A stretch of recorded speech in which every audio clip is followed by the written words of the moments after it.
Hello and welcome to Story Radio, the podcast for readers, writers and lovers of literature everywhere. Today we're talking to Ava Glass.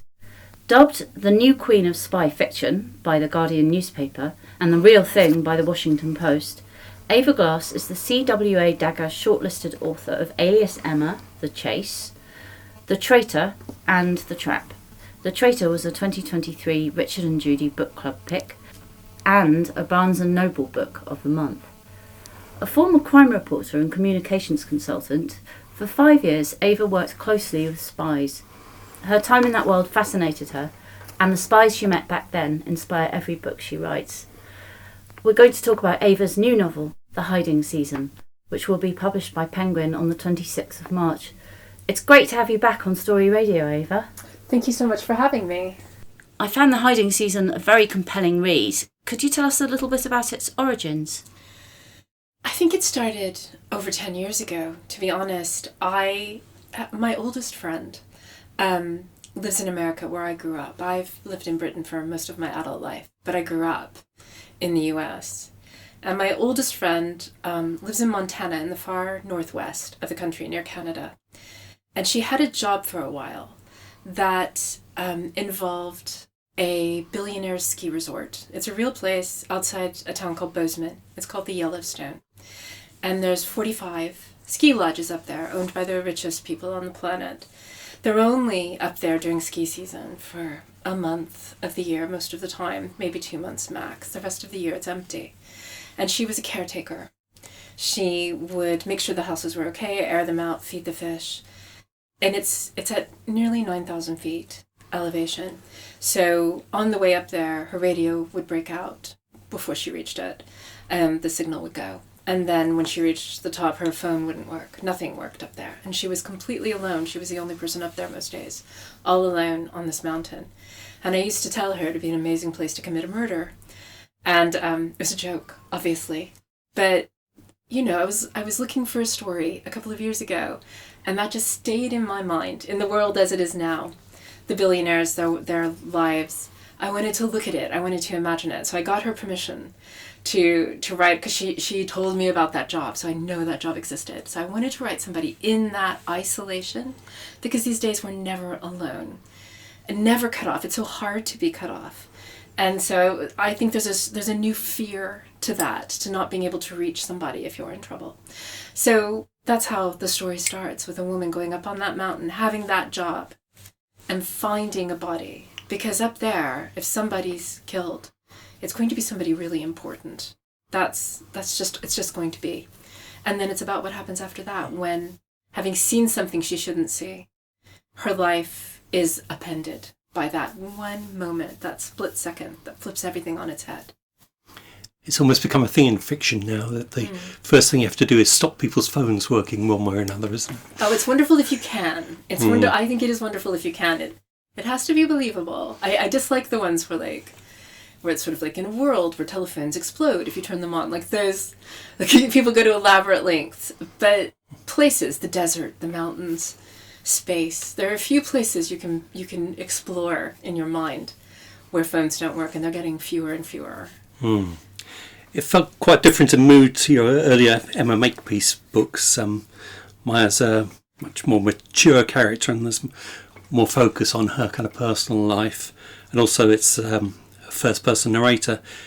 Was this change a conscious choice, or was it just something that felt natural? Yes, it was conscious. I had this story, and I knew it wasn't an Emma Makepeace story.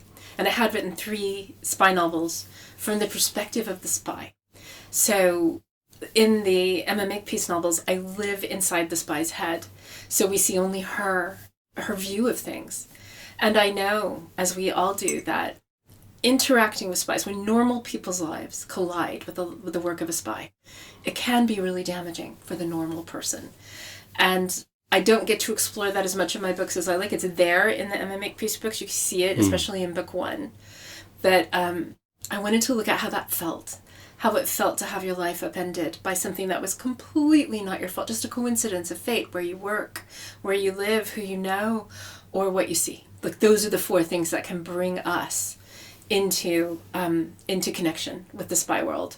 And once you're in that world, it's a very shadowy place. So it just changes everything. So that's what I wanted to see, the damage and how a person might react to that, how it might change them. Yeah, the idea of having to uproot yourself and reinvent yourself is quite popular in fiction. What do you think the appeal of that is? Oh, it's a fascinating thing to think about, actually. I've had the opportunity to reinvent myself because for example, my real name is Ava Glass. I've reinvented myself as an author. Authors often take on pseudonyms. John le Carré's name was David. Like, we get to create these alter egos in a way who write books, at least in terms of name. And I found that at first disturbing, and then nice, actually. I quite like Ava Glass. I like being Ava Glass. So perhaps that's what triggered that in my mind, that I wanted to explore how a person might do this in real life. One of the things I found in my research was that in the US, 600,000 people go missing every year. And that number is so huge.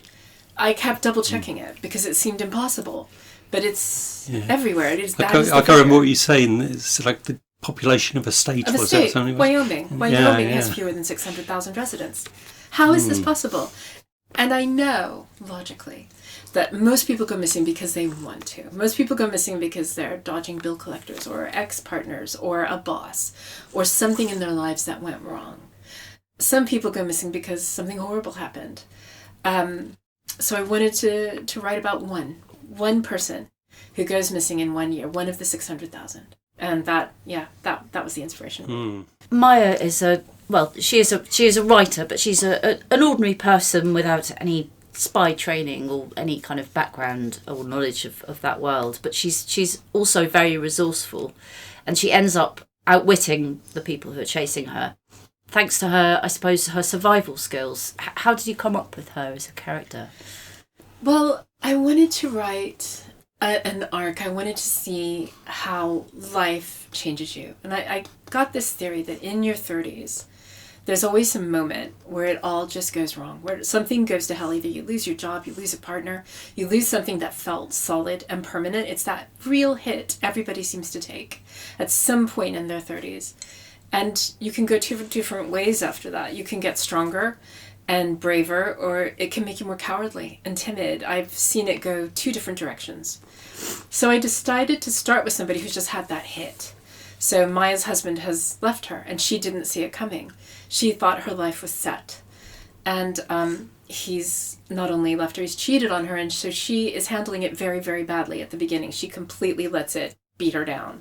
She's quite damaged at the start. She's heartbroken and fragile.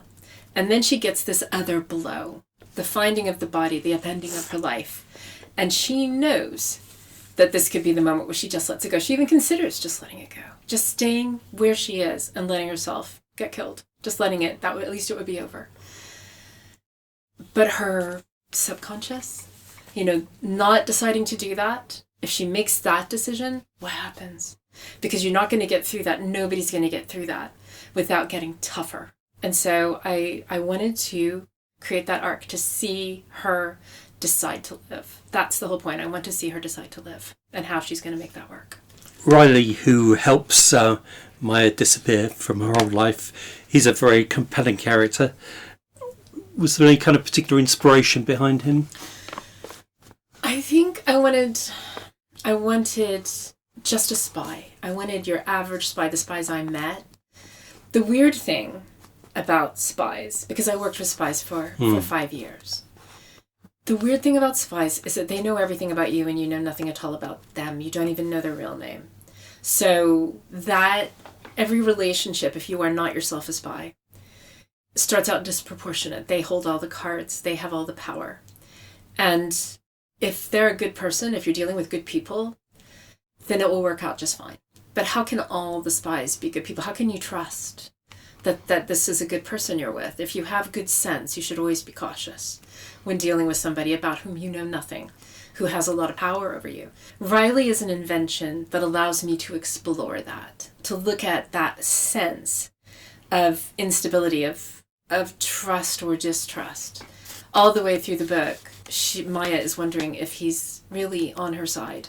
I mean, she knows so little about him, and yet she has no choice but to rely on him because there's nobody else who can help her. So that is just me exploring that world, what it feels like, what it felt like to be a person in that world who was not herself a spy. Yeah, we did learn over recent years about those undercover policemen and the kind of the duplicity. It's extraordinary that people can be asked to do that, but also agree to it and then sort of go into it with such zeal. It's extraordinary. I agree entirely. I find it fascinating. All the spies I worked with, I really liked. I really felt heartened by them. Like, they were good people. On the other hand, genuinely, I didn't know anything about them. I didn't know their real names. I saw what they showed me, which is whatever they wanted me to see. I could never be 100% certain that I was seeing a real person or a creation. They are trained to be a creation. And not knowing, it's the only sort of interaction that we'll have in our lives, I think, with somebody who could be anything. They're chameleons. And it is a destabilizing world if you're remotely fragile. You just have to be tough. And that is, it's a very tricky thing to deal with, I think. And fascinating, I think, for fiction. It's a fascinating, they're amazing what they can do to pretend so wholly to be something they're not. We visit quite a lot of the US in the novel. I was wondering if you were getting a bit homesick. We go to Montana, Texas, Chicago, and a few places in between. And each has its own particular characteristic within kind of contemporary America. Were recent changes, political changes in America in the background in the development of the novel for you? From my perspective, politics is so temporary. And when I was writing the book, there was still a different president. So I was writing in a different time. It just, there's so much time passes in fiction when you're between writing and publication. And I was actually more than writing about the politics, because I don't really address it. And I think spies live outside of it, mostly. Good spies operate always outside, but they don't want to know anything about politics. They hate talking about it. They don't want to hear about it. They just want to get on with what they're doing. But their work is all the same, intrinsically intertwined with politics. So that's there. But mostly, in some ways, this is a crime story set inside a spy story, because really, most of it's about the crime. But Maya's situation gets sort of wrapped in the spies. So it is a spy novel wrapped around a crime novel, which was just a real kick, because those are two of my favorite genres, so I got to do both in one, really. And in terms of the setting, which I completely wandered off your question, I set it in places I know well, places that I either lived or where I have friends. I personally used to live in Texas, so I know it quite well. I have friends in Montana, so I know that quite well. And Chicago's just amazing. I've been there. I like it. So for me, I always set things in places I know and feel comfortable with, or so I don't have to actually live there while I'm writing it. I just know it enough that I can gather what I want from it and make it feel as real for the readers as it is for me. What was your approach for researching the novel? For researching it, it was a lot of geography, because it does involve more than one cross-country drive. So, because Maya is on the run after a while, so she travels from Michigan to Montana, but we don't actually see that, because it happens quite quickly. But there is a drive from Montana across country, which I have done in the hours that she drives it. I've done that years and years ago. And so that was amazing to get to write about in fiction, something that I've really done. And then later, there's a drive from Texas north again, northeast towards Chicago. And that was also brilliant, because I've done it. I love that region. There's something marvelous about overnight drives in the U.S., all-night drives, because the topography keeps changing and changing. And if you fall asleep in the back seat, I once, when I was quite young, a friend and I drove from Savannah, Georgia to New Orleans overnight. She drove during the dark. I slept in the back seat. And then when I woke up, it was dawn. And we'd left Georgia And when I woke up, I was nearly to Mississippi, and it was like I was in a different country. It's quite fascinating driving in America. So that is also, even though it only takes place in a few lines, I really wanted to capture that sense of vastness. I was surprised you could drive from Texas to Chicago in 17 hours. It surprised me too. I was surprised because it's more than 20 hours from Texas to, say, Georgia. That was a surprise. I double researched that. It seemed unlikely. Yeah, I was interested in the time structure of the novel because it doesn't follow a linear path. After Maya's flight from Montana, we then kind of join her sort of established with a new identity, and only after quite a bit of that we jump back to her leaving Montana. I was just interested in that structure and whether it was always done that way and what your thinking was behind that. I envisaged that from the start. For some reason, I always saw 1 year later in my mind. The first sort of 6 chapters are completely linear as we see her life just fall to pieces, build up and then collapse, basically. And then she's on the road. And it's so stressful. Those last sort of 3 or 4 chapters, I think, like the tension of her situation, I found it overwhelming to write. And so just cutting it at a point felt right to me and letting everybody breathe. I thought, if I just keep going with this for another 3 chapters, I'm going to give someone a heart attack, like including myself. Like I just wanted to breathe and go somewhere else for a little while. And I like the almost disassociative jump of Maya shattered to who she becomes, to seeing her a year later. And there's some part of you, and when that happens in fiction, I think some part of you can relax, some part of you goes, oh good, she survived. Or at least I know what happened. And so that was something I haven't tried before, but I really like it. And my editor and I did discuss it, but I do have an editor who's very au fait with Amazon in America. And she said, in Amazon, we never have jumps. We always just go straight forward linearly. And I said, that's a pity. Because I really do like a jump. Yeah. No, I did really like that kind of change in pace. It did feel very, very nice to kind of suddenly just have that whole different mood. Yes, it's like a needle scratching across your record, and then you're somewhere else. And it's, I felt like you could breathe. Everybody needs to breathe, and then I can pick it up and you're ready. I think when I pick up what happened and tell you the rest of that journey, you're ready for a bit more. You can handle it without feeling like I'm punching you, basically, as an author. Yeah, the novel does kind of move at quite a pace, particularly towards the end. Do you have any advice for people who are kind of trying to embark on this type of writing, how to pace the action? I suppose there's several ways to go about it.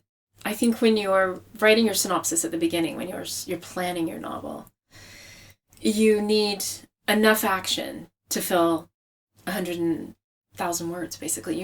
I don't think I have enough action if I can't get to 8 pages of a synopsis. If I can get to 8 pages comfortably, then I think, oh, wow, there's enough action in this. And it's not all action, obviously, because there's plot and action. I look for not too much talking. I mean, there needs to be talking. There are talking scenes throughout. I mean, they spend 17 hours in a car, and they talk. But I look to make sure that during that 17 hours, we remember that she's terrified. She's terrified all the way through it. She hasn't slept. So she's exhausted. She's terrified. She hasn't eaten. She's thrown up. You just have to remember the setting that you've created in a thriller and then stick to that. The books that don't do that, where somebody's suddenly very relaxed and they're running for their lives, that's insane. Like, if you've ever been afraid, you stay afraid, and the adrenaline in your body when you are frightened it's a drug. It's a genuine drug. And when it goes away, suddenly you're at the point of collapse. Like, there is no middle of the road cruising setting when you're frightened. And remembering what you set for your character, because that sensation of fear, of excitement, of danger, even if nothing's happening, even if they're just sitting and talking, that makes the writing more exciting. That makes the reading more exciting, because if the character's just looking over her shoulder, if she's just looking behind her, if she's sensing the danger, your readers sense the danger. And that makes it move faster, even if what's happening is he's saying, tell me about your life. And she's telling him about her divorce. If she's telling him about her divorce while driving 90 miles an hour down a dark country road and looking over her shoulder, you can do exposition and thriller in one page. And so that would be my advice, is never forget where your characters are. Never forget how frightened they are, or how upset they are, or how dangerous the situation. Just keep reminding yourself, because it's really easy to get lost in your own prose and lose sight of what's happening. Always remember. And when it's easiest to do, you can write it and then go back and you can layer that in. You can layer in the over-the-shoulder looks. You can layer in the bump in the road that suddenly sets her nerves on edge. You can layer in somebody telling her, for example, you should put sugar in your coffee. Why? Because your hands are shaking. So then you're reminding the readers, because she hasn't noticed. And you can play with that. And it just all builds a heightened sense of wanting to turn that page, I think, because it feels real. And I guess with a first-person narrator as well, there's kind of like where the attention is and how that's moving around. I've never done first-person before, so it was exciting in a way for me, because I love third-person limited. So I see one person's perspective, mostly, almost entirely. And yet there's just a little bit of space, because third person, she turns, she stands up. I like that little bit of distance. But for this book, it needed to be first person for a variety of reasons. So that was, I knew I didn't want to do a Maya stands up and walks across the room type book, because I find those difficult. But what I quite like is standing up and walking across the room. I suddenly realized how bad this was. So that is that feels visceral to me. So that was, I liked it. It was fun. It felt powerful being I and me for a change. Yeah. Do you think, are you going to stick with first person, do you think? Emma has to stay third person in future books. She has to stay, I think, with a spy, from a spy's mind. I like that little bit of distance, because they are distanced from themselves, so it's very symbolic when writing from a spy's perspective. They're distanced, like Emma Makepeace is an Emma Makepeace, so she really works with her, like with that character, because she isn't even who she says she is. So, yeah. They almost invent their own characters, don't they? Very much so, yeah. They have a backstory that they create, and they have to, memorise their family connections and their past and everything else. So it is like, creating a story. Like a fiction. Yeah. And they call it a legend, so creating a legend, which I think is a marvellous term for it. A legend, a false narrative, a history. A hero history, really. I find that fascinating. I thought I picked up on a hint close to the end that we might be revisiting Maya. Is that, have you got anything lined up?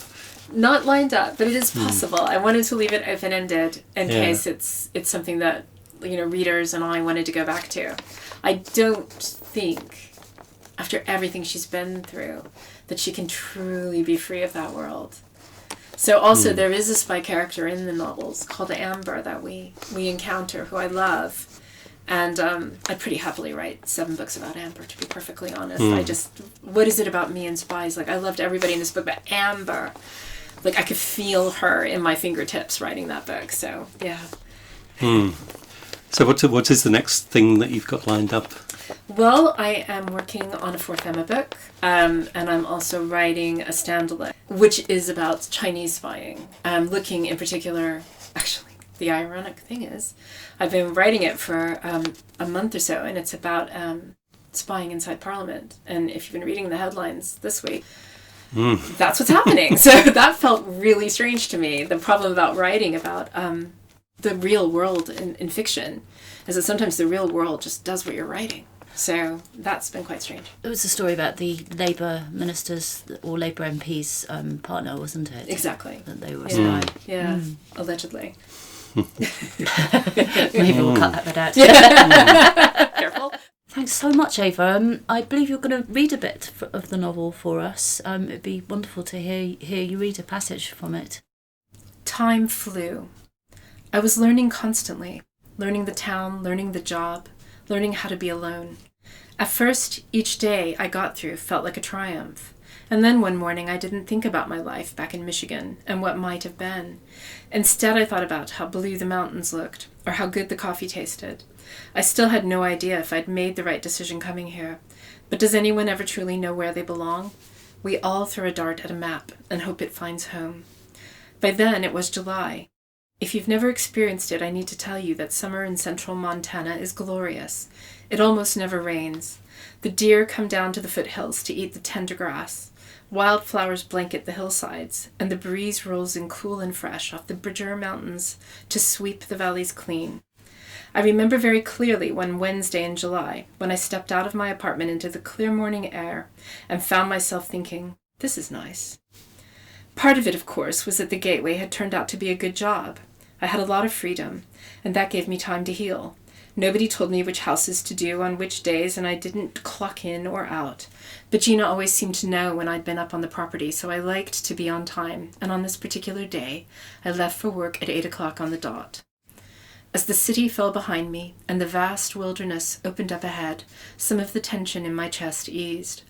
The drive up the mountain took nearly an hour, and it was often the best part of my day. It's hard to feel anxious when the waters of the Gallatin River sparkle in the sun like God herself just threw a handful of diamonds on it. Fields of wheat and soybean and sorghum stretched out around me in lush waves of green and amber, giving way to pastures of long, shaggy grass, dotted with the vivid gold and blue of arrowleaf and larkspur flowers, nodding in the sun. Out of nowhere, I had a flash memory of my honeymoon, 12 years earlier. Brandon and I had gone to a 4-star hotel in Utah. It was way too expensive, but his parents had given us some money, and we'd used part of it to book 4 days of bliss. It had been summer then, too, and the flowers scattered confetti on the roadside. On the drive, Brandon held my hand and sang along with Coldplay on the radio. He had dark blonde hair and narrow blue eyes, and just looking at him made my stomach flip. He was mine then. Forever, he liked to say, as if looking for reassurance. Forever, I promised. And I, at least, had meant it. No, I said aloud, shaking the memory away. I reached forward to snap on the radio.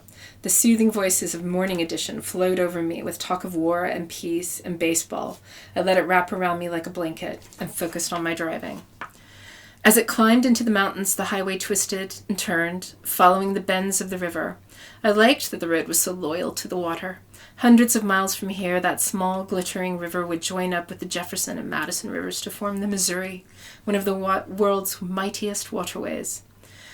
There was probably a lesson in there about starting small and having faith, but I was too jaded for that. I just liked it. I was almost sorry when I reached the low black sign with its artful logo of 3 white pines and 2 words, the Gateway. I signaled and turned off the highway, at once entering a quieter, more refined world. Smaller and much steeper than the highway, this curving lane was smooth and perfectly manicured. The people who owned houses up here wouldn't put up with anything less than perfection. Soon, more inky black signs began to appear, warning that this was private land, Gateway members only. The road bent and twisted, writhing up the mountainside. Almost immediately, the radio signal began to fracture, the NPR voices cracking and breaking, until I reached forward and switched it off. Nothing worked up here. The lowest section of the Gateway was at 7,500 feet. The highest was over 9,000. I knew from experience that well before I left the highway, my phone lost all signal, and the radio usually followed. I didn't pass a single car as I drove uphill. No one trailed behind me.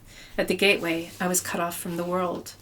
But that was fine with me. I wanted to be alone. It was what I was meant to be, after all, an ex-wife, table for one. I suppose I was still wallowing in it, the grief, the self-pity. I hadn't made a single friend in Montana. How could I? I wouldn't talk to anyone. In Michigan, I'd had an active social life. I'd gone to yoga every Wednesday. I went out with friends at least every couple of weeks. But all of that had died with my marriage. I worried sometimes that the split with Brandon had made me mistrust everyone. And if it had, I wondered if that would last forever. A few friends back home tried to keep in touch, but I didn't make it easy for them, and I'm sorry about that now. I was too lost in my own sadness to realize I was hurting other people. The only person I spoke to regularly was Gina. She'd accompanied me on my first couple of days working at the Gateway, showing me the ropes. I found her likable but distant, as polished as a gemstone. I couldn't imagine us becoming soulmates. At last a black metal gate appeared ahead. Like Gina, it managed to be both elegant and forbidding. 8 feet tall, each dark rail topped with a sharp spike. Through it I could see green trees and jagged rocks. The little guardhouse next to the gate stood empty, the windows shadowed. That wasn't unusual. Ed Anderson was the guard on duty, but the gateway covered thousands of acres of mountainside, so our paths only crossed once or twice a week. Ed was in his early 60s, a large, gruff man. It seemed to me that both he and Gina were oddly protective of the gateway. Ed was the most obvious about it. On my first day, he'd ignored me when we said hello. Turning to Gina, he'd said coldly, "Can I speak to you privately for a moment?" I'd stood by the car as the two of them walked towards the gatehouse, but sound carries on the mountain and I'd heard their voices clearly. "What happened to Justin?" Ed demanded. "He quit." Gina's voice was even. "I told you that." "And I told you to find some way to keep him," Ed snapped. "Why didn't you offer him more money?" "It wasn't my call," Gina said. "I don't get to make those decisions." "Well, I don't like it," Ed groused. "Who is she?" "I've vetted her thoroughly." Gina sounded as if she was trying to be patient. "Don't worry about her. She's my responsibility. All you need to do is your job." "Yeah, well, my job's supposed to be security, but nobody ran her by me." I could imagine Ed thrusting a thumb towards where I stood, trying not to look as if I were eavesdropping. "Thank you for your input, Ed," Gina told him icily. "I'll pass it on to the board." "You do that." When Gina emerged from the shed, for a split second I'd seen the tight lines of irritation on her face. But by the time she reached me, the marks had all been smoothed away. She flashed one of those professional smiles. "We're good to go," she'd said, as she got into the driver's seat. And that was the end of it. That's great. That was Thank you very much. fantastic. Thank you so much. No, thank you. That was a wonderful reading. That's some added sound.